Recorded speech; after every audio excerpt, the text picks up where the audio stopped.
Hi, this is Greg McPherson from Inside Track Motorsport News and Inside Track TV. On this episode, we're joined by someone you might know pretty well, Cole Pearn, former CASCAR, NASCAR driver up here, and crew chief, championship crew chief in the NASCAR Cup Series. So thanks, Cole, for coming on. Yeah, no worries, Greg. Thanks for having me. Yeah. A couple of days ago, you made news that you're going to be working as an engineer on a car for the Indy 500. Do you want to talk about how that came about? Yeah, just kind of something that popped out of COVID, I guess. So, yeah, the ECR, Ed Carpenter Racing, they typically run a third car for Indy. Just the way their schedule works with Ed. Ed always runs the ovals, and then they typically have another guy that runs the road courses. So they run a third car for him. That this year it's Conor Daly. So, yeah, the guy that normally runs their third car program, he I guess is stuck with some other racing series, so they were short of someone to run it. And then yeah, my old engineer from Furniture Row is a head race engineer for Ed, so they reached out and asked if I'd be interested, and thought it over for a bit, and then decided to do it, take the opportunity. Okay. Obviously, you're an engineer, and we're at the top of your sport in NASCAR. How much of that is translatable over from one to the other? What's your learning curve going to be like with an IndyCar? What are you responsible for?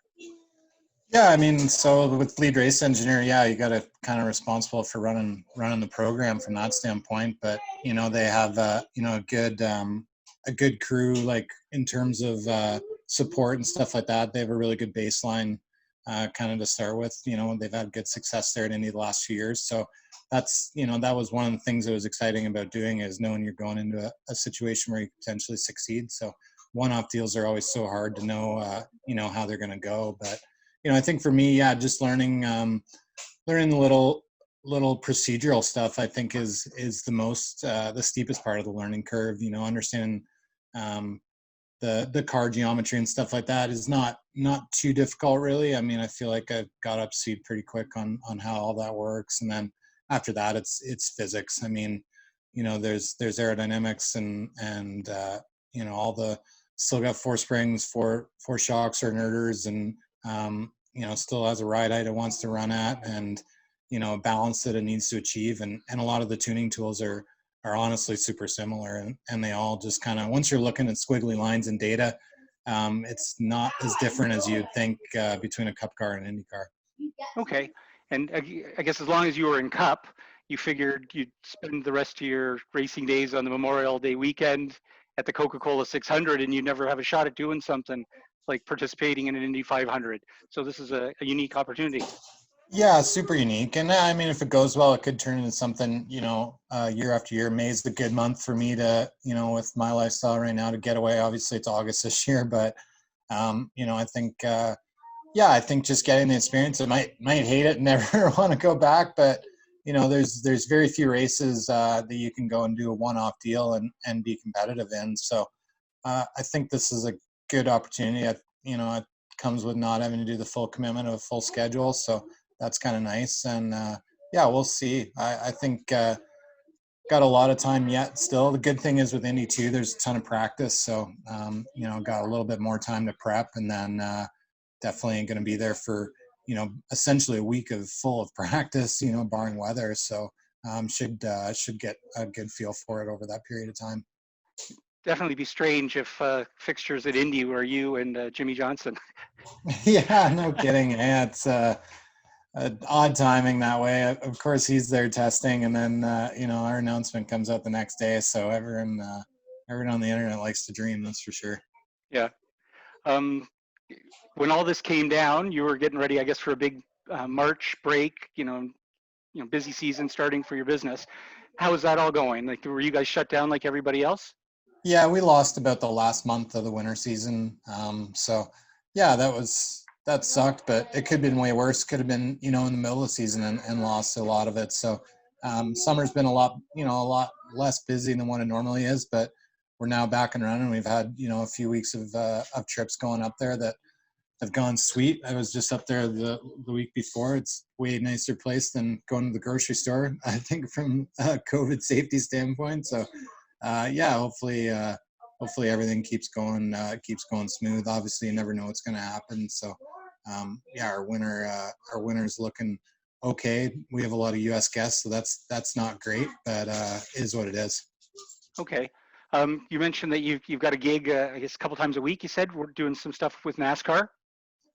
Yeah, they had reached out to me in the off season if I'd be interested in doing any kind of post race analysis type of stuff. And at that time, I wasn't really ready to jump into everything. And then I think once had a bit of winter under the belt, and then a bit of COVID boredness under the belt, they asked again, and I was like, sure, why not? So so I've been working for NASCAR.com, kind of doing. Trying to do like more of a higher end analysis of what's going on, each weekend and that side of things. So yeah, it's been a little bit different going more into the media side, but good experience.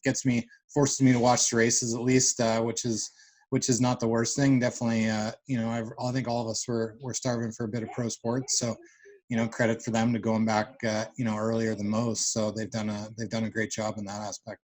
Mm-hmm. And watching your Twitter feed, like, seems like you are quite engaged. Like, you throw in the odd comment and gets a Yeah, good reaction. definitely. I hadn't watched races on TV for a long time. So watching them live and hearing what they actually talk about on TV was eye-opening at times. So I'm like, how do they miss some of this stuff? So I understand when I used to call my dad after the race and he'd have no clue what actually went on. It made sense to me now once I watched it on TV.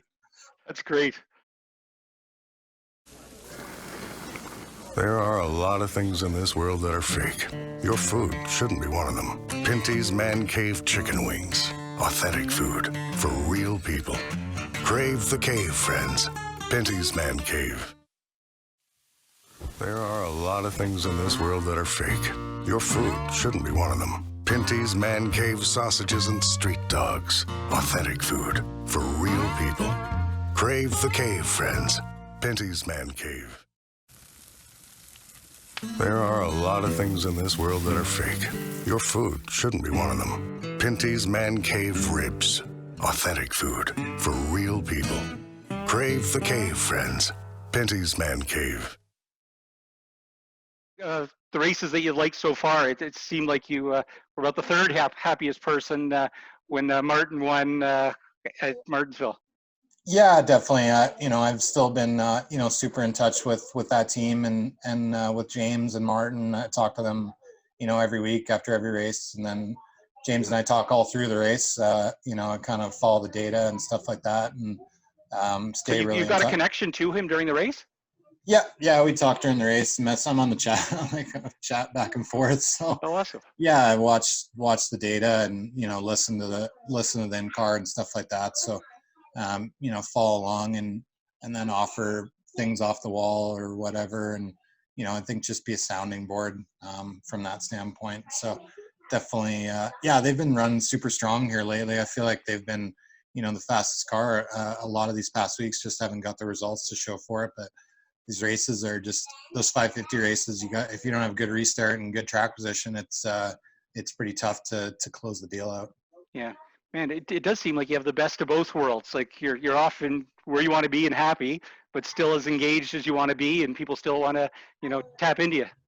Yeah, I guess it's kind of nice to be able to just close your computer after the race and go do something else. That's a lot nicer than having to, go and pack the hauler up and get on a long flight back and get home in the middle of the night. So yeah, it's been good. It's not the same as being there for sure, but I like still being connected with those guys, and you can kind of do it as what you feel you want to. So definitely a weird transition at times. You never know how much you're going to miss it, and I think I'm finding a good balance here and there. So obviously going back racing for to Indy for a few weeks is going to be a lot different. Not too stoked on traveling, but it is what it is. Yeah. So like the border, that'll be no issue. You got a professional reason to be there? Oh yeah, I'm essential. So yeah. That's good. Yeah. So we went through that process, and so hopefully that goes fine. So should be okay. I think I feel pretty safe. Going to be basically living in an apartment and going back and forth to the racetrack and wearing a mask the whole time. So I think, if anything, you could go and do it, it should be okay. If people looked at you funny last year when you made the call to do what you did, are you feeling like a genius now, missing out on all this craziness and, midweek races and the nutty schedule? Yeah, the schedule's nuts for sure. I don't know. Everyone says the travel schedule is pretty sweet, though. I mean, with single day race events and stuff like that, traveling, not too bad of a gig right now. Honestly, it's just everything else that comes with it. I think the prep side is a little bit different. Obviously, you're not prepping a backup car every week, and you're just doing a primary. So shop life's a lot different from that standpoint. And yeah, I don't know.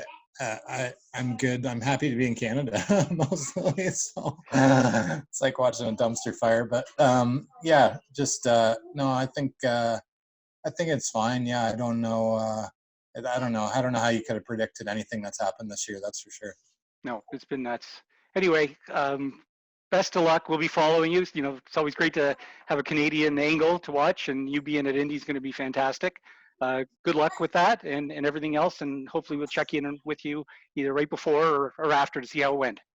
Yeah, that'd be great. Yeah, it's funny. There's so many more Canadians in IndyCar, so it's just fit in with the mix. It's been fun to kind of connect with some of them here, over the last little bit. So yeah. Yeah, I guess some of the people in that world who are familiar with you, like Canadians, have they reached out?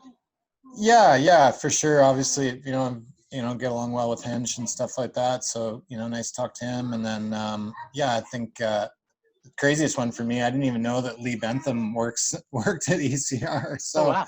Okay. When I was growing up, he was like the go-karting king. So that was kind of funny to see his name right away. And then just, there's quite a few other Canadian engineers in the sport too. So definitely, will be a lot different from that standpoint than it was in the NASCAR world. Okay. Anyway, thank you so much for your time today, and all the best and good luck at Indy. Thanks, Cole Awesome. Pearn. Thanks, Greg. Talk to you. Bye-bye. Bye.